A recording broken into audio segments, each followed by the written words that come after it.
Audiobooks for Everyone presents The Wonderful Wizard of Oz by L. Frank Baum. Chapter 4. The Road Through the Forest.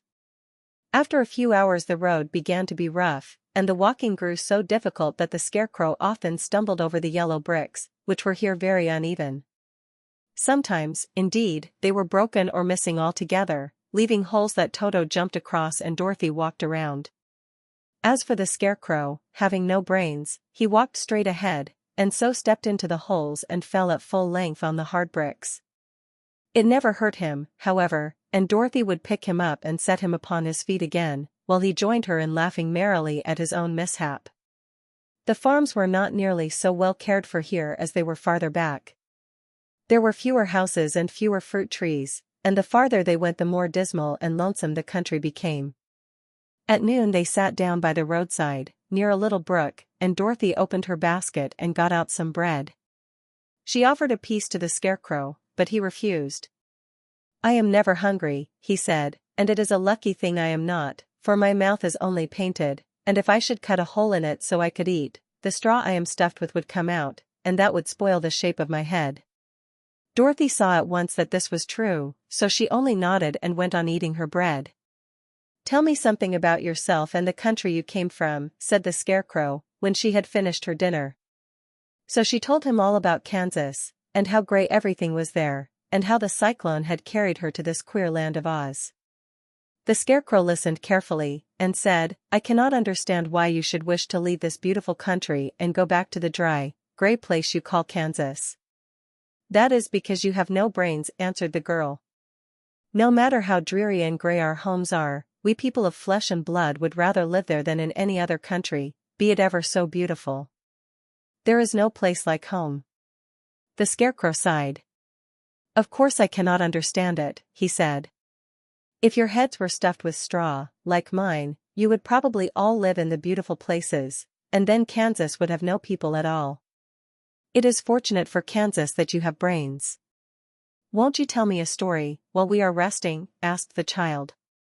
The Scarecrow looked at her reproachfully, and answered, "My life has been so short that I really know nothing whatever. I was only made day before yesterday. What happened in the world before that time is all unknown to me. Luckily, when the farmer made my head, one of the first things he did was to paint my ears, so that I heard what was going on. There was another munchkin with him, and the first thing I heard was the farmer saying, 'How do you like those ears?' 'They aren't straight,' answered the other. 'Never mind,' said the farmer. 'They are ears just the same,' which was true enough. 'Now I'll make the eyes,' said the farmer. So he painted my right eye, and as soon as it was finished I found myself looking at him and at everything around me with a great deal of curiosity, for this was my first glimpse of the world." "That's a rather pretty eye," remarked the munchkin who was watching the farmer. "Blue paint is just the color for eyes." "I think I'll make the other a little bigger," said the farmer. And when the second eye was done I could see much better than before. Then he made my nose and my mouth. But I did not speak, because at that time I didn't know what a mouth was for.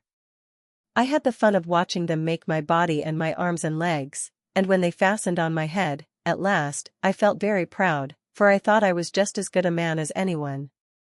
"This fellow will scare the crows fast enough," said the farmer. "He looks just like a man." "Why, he is a man," said the other, and I quite agreed with him. The farmer carried me under his arm to the cornfield, and set me up on a tall stick, where you found me.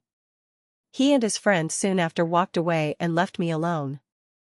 I did not like to be deserted this way. So I tried to walk after them. But my feet would not touch the ground, and I was forced to stay on that pole. It was a lonely life to lead, for I had nothing to think of, having been made such a little while before.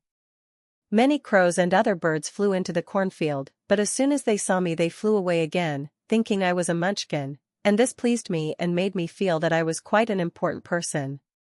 By and by an old crow flew near me, and after looking at me carefully he perched upon my shoulder and said, "I wonder if that farmer thought to fool me in this clumsy manner. Any crow of sense could see that you were only stuffed with straw."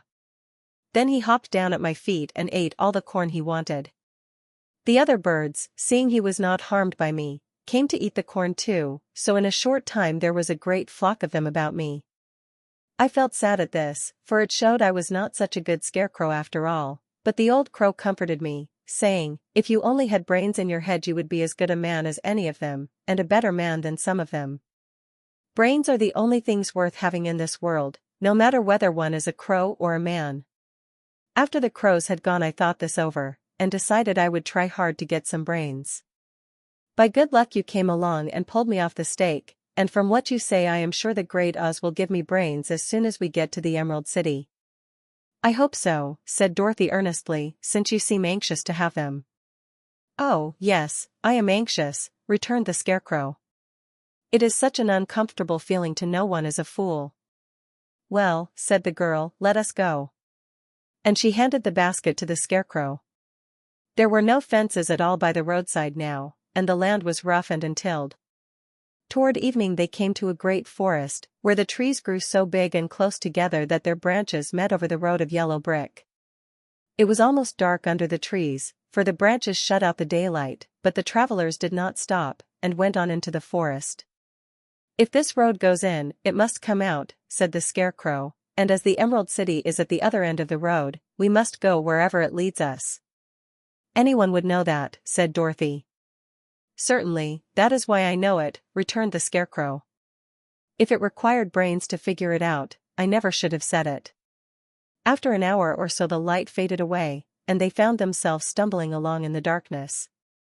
Dorothy could not see at all, but Toto could, for some dogs see very well in the dark, and the Scarecrow declared he could see as well as by day. So she took hold of his arm and managed to get along fairly well.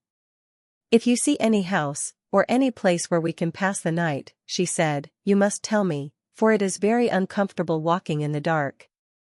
Soon after the Scarecrow stopped. I see a little cottage at the right of us, he said, built of logs and branches. Shall we go there? Yes, indeed, answered the child. I am all tired out. So the Scarecrow led her through the trees until they reached the cottage, and Dorothy entered and found a bed of dried leaves in one corner. She lay down at once, and with Toto beside her soon fell into a sound sleep. The Scarecrow, who was never tired, stood up in another corner and waited patiently until morning came.